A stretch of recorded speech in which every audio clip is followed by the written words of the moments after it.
what is beauty, man? Define beauty as a concept in music. Well, we've been playing music as human beings for probably about 10 million years, you know. So that definition as a human, as a Homo sapien, basically, man. What, as a Homo sapien running around this planet, I mean, define beauty relative to our Homo sapien existence. You know, I mean, basically, we picked up some stones, probably some sticks, and you know, how does this work? Bump, bump. Yeah, that's cool. That works. 2 hits, 3 hits, maybe 4 hits. So I assume that probably one of the first things about music probably is rhythm. You know, like something that like propels things in space and time. I probably got fascinated by that. You know, as a human being. You know, all musicians probably fascinated by sound. But I think at first it was fascinated by rhythm, you know. And then the evolution of sound, you know. So as a musician of the 20th century, since I dropped myself in here in 1939, it was pretty developed. And if I consider myself as a human being, that means I do carry around a lot of different subjective, objective possibilities of what beauty might be. And I assume that beauty could probably be whatever you might want to think. But personally, I never did really like that word. I mean, even when I was studying aesthetics, you know, like that was like some mind fuck, you know what I mean? Like what defines a beautiful woman? You understand? Basically, was like some kind of tricky game, you know. That bitch look really fine, boy. She must really can do it very well. But actually, that probably not. Some so-called ugly bitches might do it much more better, maybe, in that area. So we took out instruments like I play bass or piano. Like, hey, that's a beautiful bass you got there. What would be an ugly bass? I mean, that would be. So to attach yourself to a piece of wood, what, you know, as a bass player, I mean, this physical object. What made me do that? Carry around a piece of wood, you know, around. So in terms of beauty, that's a really subjective concept. For a musician, I probably hits like the emotions. You know what I mean? I think that has a lot to do with why I play improvisation. You know, because it's not just intellect. It's like a combination of emotions and intellect. You know what I mean? So it's objective or subjective. I believe it's somewhere in between the gray area. You know, what makes a great improviser in music, or beauty, what I might say, is like something is definable as universal. You know what I'm saying? I mean, you got to be able to play anywhere on the planet and communicate, let's say. If you're a musician, you know. I mean, if you go to anywhere, you should be able to work because you're a musician. I mean, you're supposed to be, you know. So I don't see like, so when I was in China, India, Africa, you know, traveling around, listening to different kind of music, fundamentally, everybody got a sense of time, space, beauty. You say, in terms of beauty. So the word itself, in terms of, it's so subjective from one person's point of view, you know what I mean? So, and I say, hey man, that was really hip what you did. Like that was like the bebop cats. They had better language to kind of describe. Hey, that was really hip what you did. Wow, that's hip. What the fuck does that mean? That means it was intelligently powerful enough, with enough emotional pull to make it sound hip. You know what I mean? That was really hip. And the difference between square and hip was like, in my generation, like the businessman bounce. It was like, that's cool for that particular generation. But being hip was, in New York City at that time, was like being a little on the edge of what could be possible and what not could be possible. How you can shape beauty into your own personal language. What could be hip to you might be not hip to somebody else. You know what I mean? Basically. So that's generally what I come to conclusion. And now I'm trying to teach motherfuckers how to be hip. To play beautiful. It's like the difference between your mother and your father, probably. Your feminine instincts, which I believe you have to develop as a musician. Your masculine and your feminine aspects. Like, oh, that's a pretty chord. Wow. Oh, wow, that has like a lot of possibilities. So that's, I think it's the kind of word that we kind of hung out with, but it don't really work, generally speaking. You know what I mean? What might be defined as one generation or one culture defining beauty.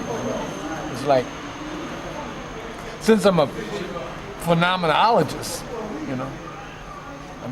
shit is like studying sensitivity, in terms of the way it's expressed, some kind of natural feeling, I believe everybody's beautiful, actually, because nature produces beauty. I couldn't say you're beautiful. What? Yeah. The camera does something to me. It's kind of like you shooting me, right? It's like, bouncing off some electronic waves, and people say, "Oh, that cat looks really hip." So the thing is, in the 21st century, what could be most hip? It's like, what's the possibilities? What possibilities out there of beauty? See, like, I think the Greek concept was like definable, proportion-wise, But it's like symmetry, like some odd numbers, like 5. Let's try 5. That's 3 and 2, 2 and 3, 4 and 1, 5, 4. Oh, ooh, that's slick. We could go to 7. That might be really hip. So that's what I was saying about swing. Straight ahead. Is that beautiful? That's some like arrow, point of time. Does it really move in time? Beauty, the way a woman walks, or no walk at all. So being raised in a society that defines beauty, that sounds really like deep. Then after you hear John Coltrane, Love Supreme, then you hear Ascension. You say, God damn, man. Love Supreme was written in 1964. 1 year later, the motherfucker made Ascension. Was that beautiful, man? Praise of something very deep and universal about the music. So music probably cannot be definable, man. If music was definable, it would be like not robust.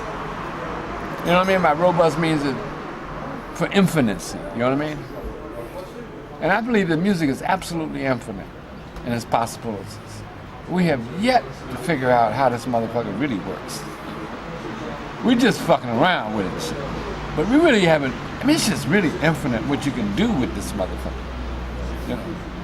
So like that's like putting it in a box. Music is beautiful. Well, That's putting it in a box.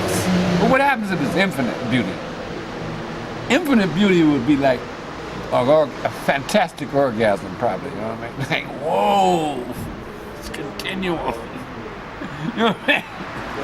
So that's like playing a continuing feeling. I think every time you play the last thing you played the last time you played. Basically, you know, you try to add to what you played the last gig, a little bit more than you played before. You know, just to push a little bit your own self. You know, push your edge of your aesthetic, maybe. You know.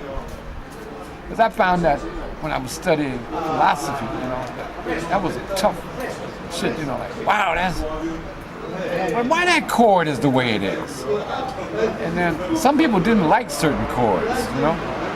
I mean, like, I remember the time I was listening to Monk, you know? I mean, some cats would say, well, damn, man, this guy plays some real dissonant shit.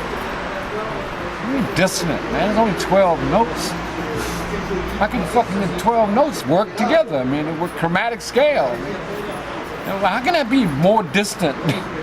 The word dissonant, or it comes from D-I-S, dissonant. What do you mean? That's too distant? A minor second is too close or too far? It depends, you know what I mean? What's wrong with a minor second? You got prejudice problems, man, with a minor second? Oh yeah, like major seconds and major thirds. I mean, whoa, you know, like minor thirds. I mean, the cat started putting discrimination on intervals. You know what I mean? I didn't really think that was hip. What do you mean? Like jumping from, you know, major from a minor second? There's nothing wrong with that. You know what I'm saying? So that started in the '60s. Like, let's discriminate, man. Let's make some consonants and dissonance. So, man, that's like discrimination. So I was fighting against discrimination, really, about why you discriminate against the 12 notes, man. I mean, everybody puts them together a little differently, you know? I mean, Monk puts it together a little different. Charlie Parker puts it together a little different. Igor Stravinsky does it a little different. W.C. does it a little different. Wow, I mean, you know, everybody's got a different, you know, organization here. And that was, I found that to be absolutely fascinating, you know, more than anything else. To define a dissonant, you know. Why is that motherfucker play that note? That note's not in the key. Well, maybe that note was really interesting. Because that was like they did that shit with Louis Armstrong, you know, man. We're playing a couple of wrong notes here, you know. What do you mean wrong notes? How can be a wrong note in only 12 notes, man? What do you mean wrong notes? You know, so I felt that was like kind of limited, you know, concept. You know? So it comes from the 60s, you know, like, you're white, I'm black, you know. Wait a minute. What's that shit? You live in America, man? You're just an American, ain't you? You got a passport? You're American. How the fuck can you be a black American? How can you be a white American? What are you, man? I'm the kind of guy that asks those kind of questions, you know. Why you define yourself in that area? You don't come from Europe, do you? No, so what? Motherfucker, you living here, ain't you? What side are you on? You know, it's not like that. So I felt that discrimination was a major problem in music, you know what I mean?